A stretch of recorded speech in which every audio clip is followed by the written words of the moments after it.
Pemirsa, kita awali ke informasi yang pertama. Proyek pembangunan embung untuk wisata buatan di kawasan wisata terpadu Kota Lubuk Linggau resmi di stop sementara.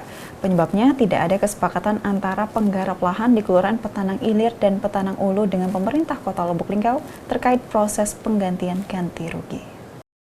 Selain itu, penyetopan proyek akibat tidak ada kesepakatan pemberian bantuan gubernur dari pemerintah Provinsi Sumatera Selatan tahun 2021 untuk pembangunan embung senilai 4 miliar rupiah pada tahap awal pun batal. Kepala Dinas PUPR Kota Lubuk Linggau, Ahmad Asril Asri, menyampaikan batalnya bantuan itu karena belum ada titik temu. Akhirnya, pihak provinsi memutuskan pembatalan kontrak untuk sementara.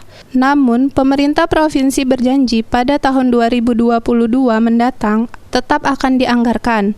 Menurutnya, anggaran pembangunan embung tersebut tetap akan dianggarkan. Namun, pihak provinsi meminta anggaran yang sudah dianggarkan itu untuk dimaksimalkan pada tahun 2022 mendatang. Selain itu, progres pembangunan sementara otomatis dihentikan karena kemarin ada penolakan dan kontraknya juga batal.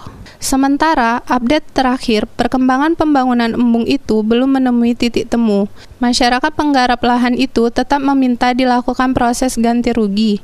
Sementara itu, kendala Pemkot Lubuk Linggau tidak ada payung hukum untuk merealisasikan.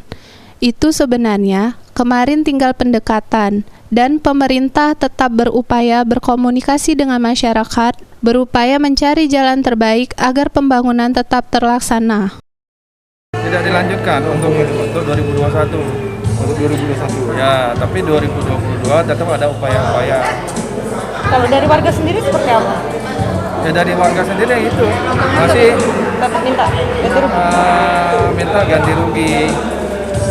Tapi kan pemerintah kan tidak ada payung hukumnya untuk merealisasikan itu, ya kan? Jadi sebenarnya ya tinggal pendekatan secara kerohiman. Tapi terlepas dari itu ya pemerintah tetap akan berupaya untuk berkomunikasi dengan masyarakat, tetap berupaya cari solusi yang terbaik agar supaya pembangunan itu tetap akan dilaksanakan. Karena pemerintah provinsi kan sudah menggelontorkan 30 miliar untuk jalan akses ya kan. Kemudian proses pengerukan awal itu sudah mereka kontrakan, ternyata masyarakat juga sebenarnya kurang mendukung. Jadi harapan kita ke depan pemerintah punya program yang bagus, ya didukung oleh masyarakat. Target penyelesaian ke masyarakat? Itu nanti coba komunikasi juga ke bagian pemerintahan karena dari sektor itu. Tim Liputan Silampari TV melaporkan.